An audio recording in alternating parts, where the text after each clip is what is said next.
Hello every one. അപ്പോൾ ഇപ്പോൾ semester exams നടക്കുന്നത് കൊണ്ട് തന്നെ ഞാൻ മോസ്റ്റ്ലി ഇടുന്നതൊക്കെ സ്റ്റഡി വ്ളോഗ്സ് ആവാറുണ്ടല്ലേ. അപ്പോൾ ഇതും ഒരു സ്റ്റഡി വ്ളോഗാണ് കേട്ടോ. അപ്പോൾ ആദ്യം തന്നെ എൻ്റെ സ്റ്റഡി പാർട്ട്ണറായിട്ടുള്ള കോൾഡ് കോഫിയും കുടിച്ചുകൊണ്ടാണ് ഞാൻ പഠിക്കാൻ തുടങ്ങുന്നത് കേട്ടോ. അപ്പം ഈ ഒരു വ്ളോഗിൻ്റെ കാര്യം പറഞ്ഞത് ഭയങ്കര സ്പെഷ്യൽ ആയിട്ടുള്ള ഒരു വ്ളോഗാണ്. കാരണം ഞാൻ ഒട്ടും ബോറടിക്കാതിരുന്ന് പഠിച്ചിട്ടുള്ള ഒരു സബ്ജക്റ്റ് ആയിട്ടോ. അപ്പോൾ ആദ്യം തന്നെ ഞാൻ കുറച്ച് ചോക്ലേറ്റ്സ് ഒക്കെ വെച്ചിട്ടാണ് ഞാൻ പഠിക്കാനിരിക്കുന്നത്. സബ്ജക്റ്റ് വന്നിട്ട് മീഡിയ ലോ ആണ് കേട്ടോ.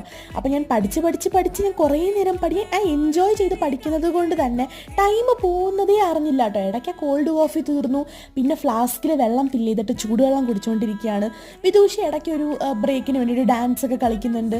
ഞാൻ അതിൻ്റെ ഇടയ്ക്കൊന്ന് പിമ്പിൾ പാച്ച് വെച്ച് കൊടുക്കുന്നുണ്ട്, കാരണം നല്ല രീതിക്ക് പിമ്പിൾസ് വന്നിട്ടുണ്ട്. അതൊക്കെ കഴിഞ്ഞ് ഞാനിങ്ങനെ ടൈം നോക്കിയപ്പോഴത്തേക്കും ഏതാണ്ട് ഒരു 4:30 കഴിഞ്ഞിട്ടുണ്ടായിരുന്നു. അപ്പോൾ വീണ്ടും ഞാനൊരു ചോക്ലേറ്റ് കഴിച്ച് പഠിക്കാനിരിക്കുകയാണ്. ശരിക്കും ടൈം പോയത് അറിഞ്ഞില്ല. പിന്നെ ഞാൻ നോക്കിയപ്പോഴത്തേക്കും സമയം 6 ആവാറായി. പിന്നെ പോയി പുറത്ത് പോയി ചായയും ബന്നൊക്കെ കടിച്ച് വീണ്ടും വന്നിരുന്ന് പഠിക്കുകയായിരുന്നു.